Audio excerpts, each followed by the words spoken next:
պետական նպաստների մասին եւ պետական կենսաթոշակների մասին օրենքներում փոփոխություններին հավանություն տալու եւ անհետաձգելի համարելու մասին հարցազեկուցող աշխատանքի եւ սոցիալական հարցերի նախարար Արսեն Թորոսյան։ Համեցեք, պարոն Թորոսյան։ Շնորհակալություն, պարոն վարչապետ, հարգելի գործընկերներ, ինչպես նշվեց, ձեր քննարկման եմ ներկայացնում օրենքների փաթեթի նախագծին հավանություն տալու հարց պետական նպաստների մասին եւ պետական կենսաթոշակների մասին։ Փորձեմ հիմնական կետերով հակիրճ ներկայացնել, եթե հարցեր կլինեն, պատասխանեմ, պարոն վարչապետ։ Առաջի փոփոխությունը, որ նախատեսում ենք իրականացնել, վերաբերում է ընտանիքում երրորդ եւ յուրաքանչյուր հաջորդ երեխայի ծննդյան կապակցությամբ տրվող պետական աջակցության ծրագրին, որը ուժի մեջ էր մտել 2022 թվականի հունվարի 1-ից եւ ավարտվում է 2025 թվականի դեկտեմբերի 31-ին, այսինքն այս տարվա վերջում, եւ մեր հետազոտությունները եւ վերլուծությունները եւ նաեւ միջազգային փորձը ցույց է տալիս, որ նման աջակցության ծրագրերը ամենակարևոր ժողովրդագրական աջակցության ծրագրերից են, որոնք նպաստում են ընտանիքներում երրորդ եւ հաջորդ երեխաների ծննդյանը եւ ըստ էության աջակցում են ընտանիքներին երկարատև ժամանակ, մեր դեպքում մինչեւ 6 տարեկան։ Եվ առաջարկում ենք այս աջակցության ծրագիրը իր ավարտից հետո վերածել մշտական պետական նպաստի, որը կտրվի նույն տրամաբանությամբ, այսինքն երրորդ եւ հաջորդ երեխային 50,000 դրամի չափով մինչեւ 6 տարեկան։ Բայց միանգամից ուզում եմ հավելել, որ հաշվի առնելով, որ այս դեպքում էլ մենք ունենք հետվճարի մեխանիզմ, ըստ էության մեր նոր 20% դրույքաչափով, որը հունվարի 1-ից կմտնի, սա նույնպես դառնում է 60,000 դրամ, այսինքն ընտանիքները կարող են ստանալ 60,000 դրամ 50,000-ի փոխարեն հետվճարի մեխանիզմով, այսինքն հետվճարի մեխանիզմը անկախի առևտրի դեպքում։ Այո, անկախի առևտրի։ Ամեն ինչ անկախի կտրվում եւ անկախի առևտրի դեպքում նրանք կարող են 60,000-ի դարձնել այս կենսաթոշակառուներին եւ նպաստառուներին բոլոր տեսակի նպաստները, այդ թվում սա հատուկ եմ նշում, եւ 6 տարում գումարային 6 տարում գումարային դա մոտավորապես կազմում է 4,320,000 դրամ, այսինքն մեկ երեխային տրվող նպաստի չափը եւ եթե կլինեն արդեն այլ շատ երեխաներ, համապատասխան անգամ ավել։ Ուզում եմ նաեւ հատուկ նշել, որ այս ծրագրով վերջի տվյալներով հոկտեմբեր ամսվա դրությամբ արդեն աջակցություն ստանում է 38,816 երեխա, այսինքն այսքան երեխաների համար վճարվում է այսքան գումար եւ մենք մինչ օրս ծախսել ենք սրա վրա 51,840 միլիոն դրամ, ինքը բավական լայնածավալ, բավական մասշտաբային ծրագիր է եւ առաջարկում ենք այն դարձնել մշտական։ Հաջորդ փոփոխությունը, որը առաջարկում ենք իրականացնել, վերաբերում է երեխայի միանվագ ծննդյան նպաստներին, որը այս պահի դրությամբ կարգավորվում է ըստ երեխայի կարգաթվի, այսինքն կախված նրանից, թե երեխան որերորդն է ընտանիքում, առաջինը, երկրորդը, երրորդը, չորրորդը եւ 5-րդը տրվում է տարբեր չափի աջակցություն, առաջինի եւ երկրորդի դեպքում տրվում է 300,000 դրամ, երրորդ չորրորդի դեպքում 1 միլիոն դրամ եւ 1.5 միլիոն դրամ 5-րդ եւ հաջորդ երեխայի դեպքում հաշվի առնելով կրկին թե մեր ունեցած փորձը եւ թե նաեւ միջազգային փորձը եւ թե նաեւ այն տրամաբանությունը, որ դրված է այս նպաստի հիմքում, ինչը երեխայի ծննդյան շուրջ ծագող խնդիրները լուծելուն է միտված, այսինքն դա այդ պահին առաջացող ծախսերն են ընտանիքի, որոնք որևէ կարգաթվով ըստ էության պայմանավորված չեն, կապ չունի, որ երրորդ երեխան է ծնվում, ծախսերը միատեսակ են, առաջարկում ենք այն համահարթեցնել, նաեւ հաշվի առնելով մի հանգամանք, որ հաճախ այս նպաստը դիտվում է ոչ իր հիմնական նպատակով շատ ընտանիքների կողմից եւ մենք ունենում ենք նաեւ դեպքեր եւ իրենք շատ են, եթե կարիք կլինի թվերն էլ կասեմ, երբ որ հատկապես 5-րդ եւ հաջորդ երեխայի դեպքում ընտանիքները երեխա ունենում պարզապես այս գումարի համար եւ հետո շատ մեծ դժվարություններ են ունենում այդ երեխաներին խնամելու, դաստիարակելու եւ ըստ էության մեծացնելու։ Առաջարկում ենք բոլորի դեպքում սահմանել 500,000 դրամ, ինչը նշանակում է, որ առաջին եւ երկրորդ երեխայի դեպքում մենք ունենում ենք աճ եւ ես կարող եմ ասել, որ օրինակ 2024 թվականին պարոն Թորոսյան, բայց բոլորի դեպքում էլ ունենում ենք աճ, որովհետեւ մենք հիմա էքսպերիմենտալ ծրագիրը դարձնում ենք արդեն ծրագրային։ Նախորդ կտորով բոլոր դեպքերում այո։ Բայց ուզում եմ մենք այդ նյուանսը ճիշտ արձանագրենք։ Մենք նախկինում ունեինք 300,000, 500,000, 1 միլիոն, 1.5 միլիոն, Հիմա մենք այս երրորդ եւ յուրաքանչյուր հաջորդ երեխայի ծննդյան դեպքում արդեն ոչ թե էքսպերիմենտ, այսպես պիլոտային ծրագիր, այլ դառնում է մշտական ծրագիր։ Այսինքն հիմա ստացվում է, որ մենք առաջին երեխայի ծննդյան գումարը ավելացնում ենք 200,000 դրամով, երկրորդ երեխայի ծննդյան գումարը ավելացնում ենք 200,000 դրամով, երրորդ եւ յուրաքանչյուր հաջորդ երեխայի համար այլևս մշտապես վճարվող ամիսը 50,000 վճարում ենք պլյուս այդ 500,000-ը։ Այսինքն իրականում բոլորի դեպքում էլ ավելացնում։ Ես հատուկ նշեցի 4 միլիոն 320-ը, որը ըստեյության այդ գումարային թիվն է նաև գալիս մեկ երեխային վճարվող նպաստի չափով, պարզապես ուզում եմ ասել, որ 21600 երեխա մենք ունենում ենք հենց առաջին եւ երկրորդ կարգաթվով ծնվող եւ 300-ը միանգամից դառնալու է 500,000, սակայն այս կարգավորումը ուժի մեջ է մտնելու սեպտեմբերի 1-ից, սա էլ եմ հատուկ ուզում նշել, որպեսզի որևէ կերպ չանդրադառնա այս պահին երեխա սպասող ընտանիքների վրա, երկու դեպքում էլ մտնելու է սեպտեմբերի 1-ից։ Եվ երրորդ կարգավորումը, որ առաջարկում ենք այս փաթեթով փոխել, որի մասին դուք նախորդ կամ մի կառավարության նիստ առաջ խոսել եք, բոլոր նպաստները, բոլոր տեսակի նպաստները եւ կենսաթոշակները ամբողջությամբ անկախիկ դարձնելուն է վերաբերում։ Ըստ էության որևէ այլ պարագայ, որևէ դեպքում մենք չենք վճարելու կանխիկ, հիմա էլ է իրականում թիվը բավական իջնում եւ օրինակ կարող եմ ասել, որ միայն վերջի 1 ամսում 10,000-ով իջել է կանխիկով ստացողների թիվը, ունենք այս պահին 661,000 քաղաքացուց, որ որևէ տեսակի նպաստ կամ կենսաթոշակ է ստանում, կանխիկ ստանում է ընդամենը 60,000-ը, 600,000-ը ստանում է արդեն անկանխիկ եւ նորից եմ ուզում նշել, միայն 10,000-ը, այսինքն տենդենսը ավտոմատ կա, բայց մենք այս որոշումով դա կարագացնենք։ Այս կարգավորումը ուժի մեջ ենք դնում ապրիլի 1-ից մի պատճառով, պարոն վարչապետ, որովհետև այդ մեր 60,000 քաղաքացիները, որոնց մի մասը նաև մեր աջակցության կարիքն են ունենալու այդ կանխիկից անկանխիկ ացման process-ում, դա լինի հնարավորինս սահուն եւ անցավ եւ այս առիթը օգտագործելով պետք է խնդրեմ մեր գործընկերներին, հատկապես կենտրոնական բանկի եւ նաեւ պետեկամուտների կոմիտեի, որպեսզի իրար հետ աշխատենք ԿԲ-ի դեպքում որոշակի աջակցություն ակնկալելով բանկերի կողմից այդ հարցը լուծելու մասով, բանկերի եւ մեր եւ մենք կարգավորումները կփորձենք միասին տալ, իսկ պետեկամուտների կոմիտեի կողմից որոշակի բնակավայրերում, որտեղ որ սովորաբար հրաժարվում են անկանխիկ առևտրից, վարչարարությունը ուժեղացնելու, որպեսզի մեր քաղաքացիները զրկված չլինեն այդ հնարավորությունից։ Որպես օրինակ եմ ուզում ասել, որի իրական դեպք եմ ուզում ասել, օրինակ հենց հիմա կան քաղաքացիներ կույր, որոնք որ մեր լիարժեք քաղաքացիներն են, որոնց հրաժարվում են բանկերում օրինակ տալ քարտ, որպեսզի իրեն կարողանան, այո, այդպես կոնկրետ դեպքերով ահազանգեր ունենք, խնամակալ են ուզում դատարանի վճռով հաստատված, որպեսզի գա իրենց փոխարեն դա ստանա, ես ուզում եմ բարձրաձայնել, որպեսզի բոլորս հանձնառություն վերցնենք եւ այդ հարցը լուծենք, որտեւ այդ տիպի քաղաքացիներն են նաեւ ստիպված եղել մինչ օրս ստանալ կանխիկ եւ հենաշարժական խնդիրներ ունեցողները նաեւ, որոնք տնից չեն կարողանում դուրս գալ։ Շնորհակալություն։ Շատ լավ։ Պարոն Թորոսյան, այս հարցի քննարկման համատեքստում ես այսինքն նրբությունների մասին իմացա, որ ինձ համար տարօրինակ հնչեց։ Առաջինը, որ Հայաստանում մշտապես չբնակվող երեխաներին էլ ենք մենք այս գումարը վճարում, այսինքն նախկինում վճարենք, չէ՞, ճիշտ եմ ասում։ Ոչ թե մշտապես չբնակվող, այնտեղ բնակվելու դեպքում չենք վճարում, չբնակվելու դեպքում, երբ որ չեն ներկայանում, խոսքը Հայաստանից դուրս ծնված եւ Հայաստանի քաղաքացիական կացության ակտերի գրանցամայրում չգրանցված երեխաներին ա վերաբերում եւ նաեւ իրանց վճարում ենք, այո, վճարում ենք եւ միանվագ նպաստը ծննդյան եւ վճարում ենք 50,000-ները, մենք դրա սա էլ են կարգավորել պարոն վարչապետս հարցը եւ մեր համար իհարկե մենք միգուցե չենք խոսում սրա մասին, բայց պարզ է ինչու է դա տեղի ունենում, այսինքն նրանք քաղաքացիություն չեն վերցնում այդ երեխաները Հայաստանի Հանրապետության։ Չէ, բայց գիտեք, դա անտրամաբանական է, էլի հիմա ես դա որ իմացա, ես չեմ հասկանում, մեր համակարգերը ոնց է, ոչ մեկի մոտ հարց չի ծագում, մենք այդ գումարը Հայաստանից դուրս ենք տալիս, ինչի, այսինքն մենք արտագաղթ ենք ֆինանսավորում։ Տենց է ստացվում։ Ըստ էության, երբ որ տենց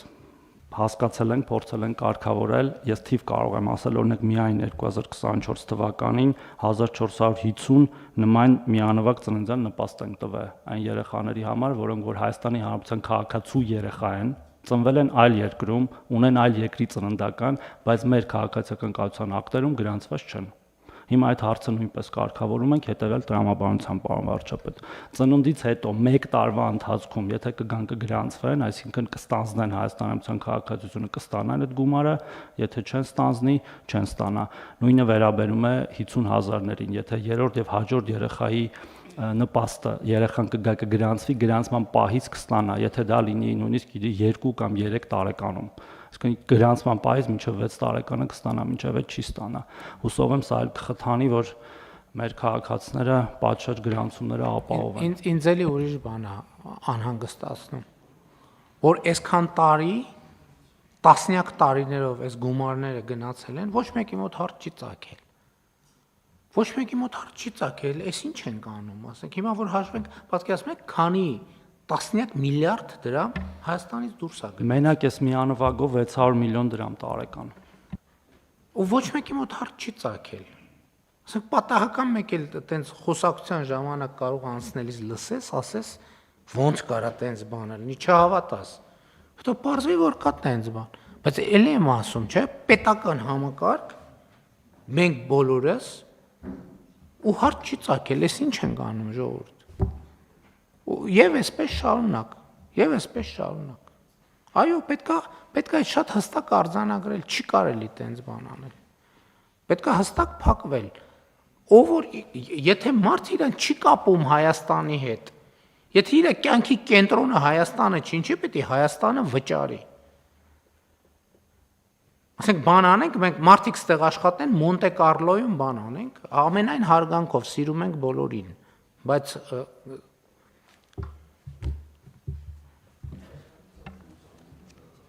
հա, հետո ես մի բան կարող եմ ասել, տրամաբանությունը կարծում եմ ծնողների քաղաքացիության հետ է կապված եղել, բայց ամբողջությամբ ընդունում եմ դրա համար էլ այս կարգավորումը անում են, եթե իրենց ըստ էության նրանք մեզ չեն համարում մեր մարդկային կապիտալ, իրենց չեն համարում մեր մարդկային կապիտալի հարց, իսկ այս բոլոր ծրագրերը մարդկային կապիտալի մասին են, ապա մենք չպետք է ֆինանսավորենք նման քաղաքացիներին։ Միանշանակ, որ պահին այնպիսի հակափաստարկ ի հայտ կգա, որը մեզ կհիմնավորի, որ մենք սխալ ենք վարվում, մենք պատրաստ ենք դա վերանայել, բայց այս պահին նման հակափաստարկ չկա։ Մի բան էլ ասեմ, պարոն վարչապետ, քանի որ այս նպաստներից խոսվեց, գիտեք, որ մենք ունենք նաև երեխայի խնամքի նպաստ մինչև 2 տարեկանը, որը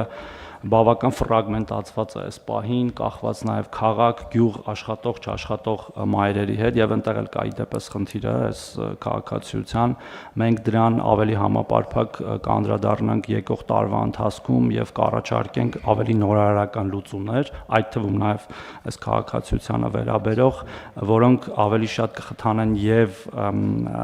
ծնելիությունը ինչ որ չափով եւ նաև էլ հատկապես մայրերի աշխատանքի վերադառնալը, որը մեր համար շատ կարևոր է։ Ասենք 10 տարում 6 միլիարդ, 20 տարում 12 միլիարդ, 30 տարում, այսինքն չգիտեմ, այս ծրագիրը քանի տարի գոյություն ունի, հա, 12 միլիարդ, 12 միլիարդի կարելի էր կառուցել, ասենք, այս մենակ միանվագ ծննդյանն եմ ասում, 50,000-ն էլ հետո 600 էլ այդքան է։ Լավ, բախնես բերելա, նոր ենք ընդունել, նոր ենք։ Չէ, նախկինում տվել ենք, 50,000-ներին էլ ենք տվել, հիմա դադարել, հիմա չենք տալու։ 3 տարի է, որ 50,000-ը։ Հա, բայց էլի մոտավորապես մի 600 էլ է դա։ Այդ եմ ասում, դե եկեք նայենք, քանի դպրոց, քանի մանկապարտեզ կարելի էր կառուցել կամ ինչքան ծառայություն կարելի էր դրանով մատուցել Հայաստանի Հանրապետությունում գտնվող մեր երեխեքին։ Իրանք էլ են մեր երեխեքը, բայց իրանք մեզ իրանց չեն համարում մեր երեխեք։ Իրականում ստեղ են այդ փողը երևի ինչ որ ձև միևնույնն է ստեղա ծախսվում եւ տնտեսությանը օգուտ տալիս է, բայց այդ տրամաբանությունը 100% կիսում եմ ձեր պարոն վարչապետ, չպետք է տանք։ Համեցեք ցիկի։ Կարծում պարոն վարչապետ, եթե թույլ տաք մի դիտարկում առաջարկել, մենք ապահովագրության շրջանակներում ավելի հստակեցրել ենք նաև ռեզիդենտության պայմանը դնելով, որ պիտի 100 83 օր Հայաստանում ապրեն, որպեսզի այս համակարգ ներառվեն։ Դա վերաբերվում է ինչպես 65+-ին, այնպես էլ մինչև 18 տարեկաններին, եւ համահունչ դարձնելու համար ես խնդրում եմ նաեւ դիտարկել այս մասը, որ ոչ միայն Հայաստանի քաղաքացի, այլ նաեւ Հայաստանում բնակվող երեխաներին ուղղվի այս միջոցները։ Պարոն Թորոսյան, ես կարող եմ սխալ եմ հասկացել, երեխեքը Հայաստանում են գտնվում։ Այդ մասը առանձին է կարգավորում, պարոն վարչապետ։ Չէ, մենք հիմա այդ որ 600 երեխեքը ֆիզիկապես Հայաստանում են, թե Հայաստանից դուրս։ Խոսքը Հայաստան դրսում ծնված եւ Հայաստան եկած երեխաներին է վերաբերվում։ Այսինքն, երբ որ մենք ծնողը գալիս է, դիմում է, ասում է տվեք բանը, իմ միանվագ ծննդյան նպաստը։ Երեխան պետքա լինի Հայաստանում, ու կարող է հենց այդ պահին չլինի, մի ամիս հետո լինի, բայց խոսքը նրա մասն է, կարող է դրանից մի ամիս հետո էլ ստեղ չի։ Այդ հարցը ուրիշ ձև է կարգավորում, երբ որ մենք պարբերական վճարումները տալիս ենք, նույն ձևով ինչ որ կենսաթոշակը, մենք տարեկան մի անգամ ներկայանալու հարց ենք դնում։ Բայց տարեկան մի անգամ ամառը կարան Վարդավառին գան, ասենք ու ներկայանան, դա Դե այդ էլ է հարց, այդ ընդհանուր եմ ասում, բայց այդտեղ ուրիշ հարց կա, մենք տվյալների մաքրության խնդիր ունենք։ Բանակ չգնալու համար։ Հա, բանակի հարցն է։ Բոլոր տղաներ են այդ դեպքում, թե։ Բայց պարտադիր չի մենակ տղաներ։ Վստահ չեմ բոլորը, բայց եթե վիճակագրություն անենք, կպարզվի, որ մեծամասնությունը։ Շատ լավ, եթե ինչ-որ բան սխալ ենք հասկացել, ինչ-որ բան սխալ ենք ձևակերպում, հարցը դա չի, բայց պետք է երեխեքը գրանցվեն, ուրեմն, այսինքն դե յուրե, եթե իմ ընկալումն էր, որ իրանք ընդհանրապես Հայաստանում չեն, բայց դե յուրե իրանք Հայաստանում չեն, առնվազն ամբողջական տրամաբանության մեջ, այդ թվում այո, դա արվում է բանակ չգնալու համար, ինչը ընդունելի չէ։ Ըստ երևի մեծամասը միայն բանակ։ Այսինքն հիմա եթե երեխեքը Հայաստանում են, մնում է պարզապես պետքա սահմանված կարգով գրանցվեն, դա քաղաքացիական կացության ակտերի, այսինքն պետքա գրանցվեն, դե յուրե իրանք պետքա լինեն Հայաստանում, եւ նաեւ դե ֆակտոն էլ է կարող։ Դե ֆակտոն, ասում եմ, այդ այլ մեխանիզմով, այդ պարբերական վճարներով, երբ որ լքում են արդեն Հայաստանը, մենք դադարում ենք պարզապես։ Բայց այդ կարգավորումը Տիկին Ավանեսյանի ասած Այդ է պետք անել։ Պարոն վարչապետ, այդ բոլորի համար ենք ուզում ավելի համապարփակ լուծենք, որտեղ օրինակ նույն կենսաթոշակառուների դեպքում, որ տարեկան մի անգամ գալիս են եւ կարող են ըստ էության դրանից հետո եւս 1 տարի ստանալ, մինչեւ մյուս իրենց հաջորդ այցը, այդտեղ էլ ենք լուծումներ փնտրում, այդտեղ մի հարց կա ընդհանրապես, երկքաղաքացիների դեպքում հաճախ նրանք սահմանները հատում են տարբեր փաստաթղթերով, ու մենք տվյալների մաքրության հարցում ենք։ Հեսա որ բիոմետրիկ անձնագրերի համակարգը մտնի, այդ հարցն էլ դուրս կգա։ Բայց էլ եմ ասում, ես չգիտեմ ճիշտ կարգավորում, ճիշտ չափը որն է, բայց այդ պետքա բան անել, պետքա կարգավորել, այսինքն մարդը ապրում է Հայաստանում, թե չի ապրում Հայաստանում։ Այս շատ կարևոր հանգամանք է։ Թոշակի պարագան մի քիչ ուրիշ է, որովհետև մարդը աշխատել է հիմա առավել եւս կൂട്ടակային կենսաթոշակի համակարգագործում եւ այդտեղ ուրիշ կարգով մարդը աշխատել է այդ իր աշխատած գումարն է եւ ինքը կարող է այդ գումարը տնօրինի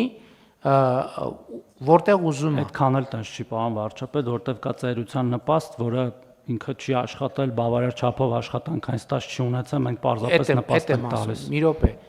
Ես խոսում եմ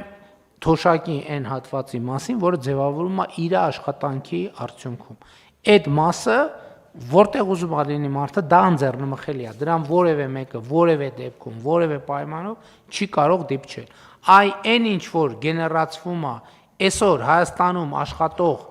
մարդու վճարած հարկերի հաշվին, կամ իրականում երկուսն է դրանից է գեներացվում, պարոն վարչապետ, մենակ կൂട്ടակայինը չի գեներացվում։ Ես կൂട്ടակայինի կարճ ասած, այն ինչ որ մարդու ստաժի հետ է կապված անմիջապես, դա անձեռնմխելի է, բայց այն ինչ որ այլ տրամաբանությամբ է գործում, մենք պետք է այդ պայմանը դնենք 180 օրա թե 100 օրա թե 200 օրա, չգիտեմ, բայց այդ ստանդարտը պետք է սահմանենք, որովհետև մենք մարդուն մարդը պետք է կապված լինի Հայաստանի հետ եւ մարդու կյանքի կենտրոնը պետք է լինի Հայաստանը։ Մենք ուզում ենք, որ մարդիկ հնարավորինս շատ ճամփորդեն, հնարավորինս շատ տարբեր տեղեր գնան, բայց մենք չենք ուզում, որ մարդիկ Հայաստանից գնան եւ մենք Հայաստանից գնալը խրախուսենք։ Յուրաքանչյուր ոք տեղաշարժի ազատություն ունի, բայց գնալը մենք չենք կարող խրախուսել։ Սրա մասին է խոսքը։ Համեցեք։ Պարոն վարչապետ, ձեր թույլտվությամբ ուզում էի ձեր առաջարկած տրամաբանության համար մի բանաձև փորձեմ առաջարկել, էլի։ Ես կարծում եմ